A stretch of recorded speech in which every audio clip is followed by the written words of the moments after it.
দেখেন এখনো আমরা বলি যে আওয়ামী লীগের ভূতেরা সচিবালয়ে এখনো সচিব রয়ে গেছে।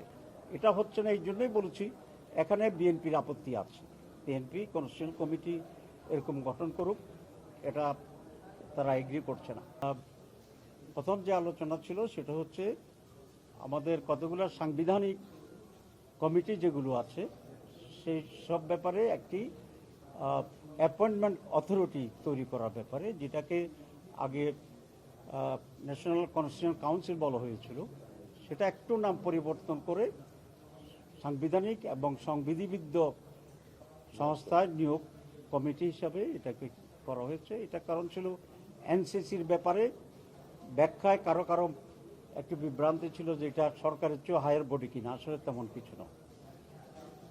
এক্ষেত্রে আমরা বলেছি যে একটা স্থায়ী সাংবিধানিক কমিটি থাকা অত্যন্ত জরুরি। বর্তমান যে পদ্ধতিটি আছে সেটাও সাংবিধানিক কমিটিগুলো কিন্তু স্বাধীন, এটা কোনো এক্সিকিউটিভ বডির উপরে ডিপেন্ডেন্ট না। যেমন নির্বাচন কমিশন গঠন করা, তারপরে আমাদের দুর্নীতি দমন কমিশন গঠন করা, পাবলিক অ্যাকাউন্টস কমিশন গঠন করা, ইত্যাদি ইত্যাদি, মোট 5-6টা। আগে যেভাবে হতো সেটা হচ্ছে প্রত্যেকটা কমিটি নিয়োগের আগে একটা সার্চ কমিটি করা হতো। সার্চ কমিটি প্রস্তাবনা তৈরি করত এবং সেই প্রস্তাবনার ভিত্তিতে প্রেসিডেন্ট এটাকে নিয়োগ দিত। তো এটা বলার জন্য ব্যাখ্যাটা এই যে সমস্ত কমিটি কখনোই প্রধানমন্ত্রীর অধীন ছিল না এবং এক্সিকিউটিভের সাথে এটা কোনো রিলেশন না, এটি ইন্ডিপেন্ডেন্ট কাজ করেছিল। কেউ কেউ এটাকে ভুল বুঝে এটা বলতে চাচ্ছিলেন যে এরকম একটা কমিটি থাকলে প্রধানমন্ত্রীর হাত পা বেঁধে দেওয়া হবে। আসলে এর সাথে প্রধানমন্ত্রীর হাতও জড়িত নাই, পাও জড়িত নাই, তার আগে ইন্ডিপেন্ডেন্ট ছিল। আগে ছিল প্রত্যেকটা আলাদা আলাদাভাবে সার্চ কমিটি হবে এবং বিভিন্ন সময় বিভিন্ন ব্যক্তি সার্চ কমিটির সদস্য হবে এবং এতে করে প্রধানমন্ত্রীর হস্তক্ষেপ করার সুযোগটা ছিল বেশি। আমরা অতীতেও দেখেছি সার্চ কমিটি হয়তো প্রধানমন্ত্রী থেকে একটা গোপনে লিস্ট পাঠিয়ে দেওয়া, এটা রোধ করা খুব জরুরি।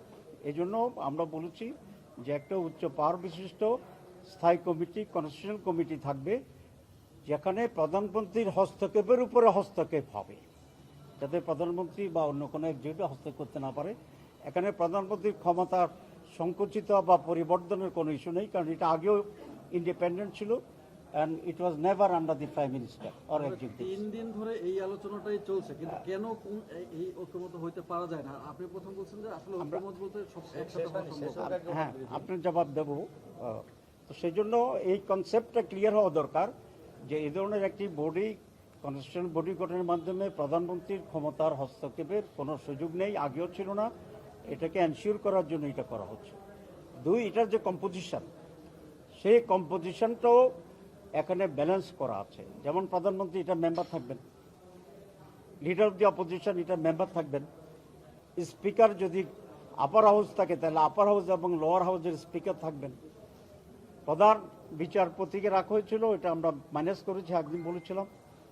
তার একজন প্রতিনিধি হিসাবে সুপ্রিম কোর্টের একজন বিচারপতি থাকবেন এবং প্রেসিডেন্টকে প্রস্তাব করা হয়েছিল অরিজিনালি, এটা আমরা নাকচ করেছি, সকলে একমত হয়েছে।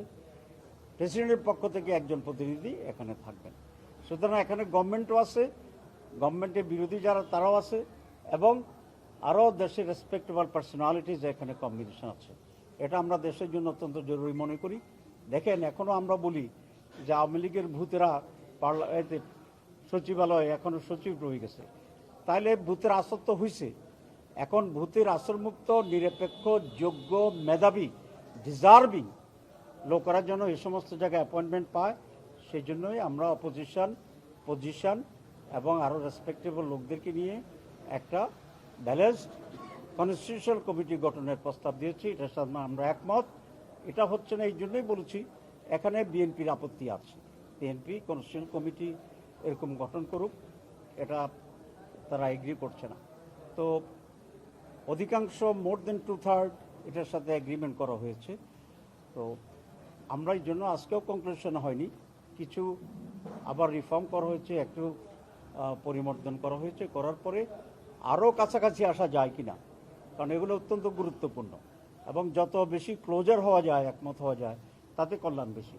এই জন্য আমি রিফর্মস কমিটি যারা আছে পরিচালক, তাকেও আমি ধন্যবাদ জানাই যে সে অধিকতর ধৈর্য সহকারে মাঝে মধ্যে অনেকের ভিতরে একটু তৈরি হয়, কিন্তু উনি খুবই ধৈর্য সহকারে আরও ক্লোজার করার জন্য চেষ্টা করছেন। আমরা আশা করি এটা জাতির স্বার্থে, স্মুথনেস অফ দি গভর্নমেন্টের সাথে, নিরপেক্ষতার সাথে সকল স্টেক হোল্ডাররা এটা মেনে নেবেন। কারণ না হলে আবার আমরা স্বৈরাচারের দিকে যেতে পারি, আবার সেই রাজনৈতিক দুর্বৃত্তায়ন যেটা, ক্ষমতার যেটা, সেটা আমরা যেতে পারি। আমি মনে করি এরকম সংস্কারবিহীন একটি নির্বাচনের যদি আমরা এগিয়ে যাই, সেই নির্বাচন দেশের পরিবর্তন আনবে না, আবার ব্যাক টু দি প্যাভিলিয়ন হয়ে যাবে। এবং এরকম অনিশ্চিত নির্বাচনে দেশের মানুষ যাবে কিনা সেটা মানুষকে আবার ভাবতে হবে। তো এটা হচ্ছে আর যেটা আপার কক্ষ, আমি আরেকদিনও বলেছিলাম, আমরা ইন প্রিন্সিপাল বাইক্যামেরাল পার্লামেন্টের সাথে ব্যাপারে আমরা একমত আছি। উপর কক্ষ যেটা আছে সেটা যেন একটু এক্সপান্ডেড হয়, শুধু এমপিদের ভোটে যেন না হয়ে যায়, তাহলে তো একই দলের একই রিফ্লেকশন হবে। সেই জন্য আমরা বলেছি এখানে জনগণের ভোটে রিফ্লেকশন থাকতে হবে, সেই হিসাবে প্রফেশনালিটিটা হবে, পিআর যেটা আমরা বলেছিলাম। এখানেও মোর দ্যান 2/3 ইতিমধ্যেই মত প্রকাশ করেছেন পজিটিভলি, বাকিটা এখন আলোচনা প্রভাবমান আছে। একটু ডিফিকাল্ট হলেও time will solve I think, এবং ন্যাশনাল ইন্টারেস্টের ব্যাপারে আমরা সকল রাজনৈতিক দলেরা ঐক্যবদ্ধ হইতে হবে, এটাই দেশের জন্য প্রয়োজন এবং কল্যাণ। আপনাদের সবাইকে ধন্যবাদ। জি, তো থ্যাংক ইউ।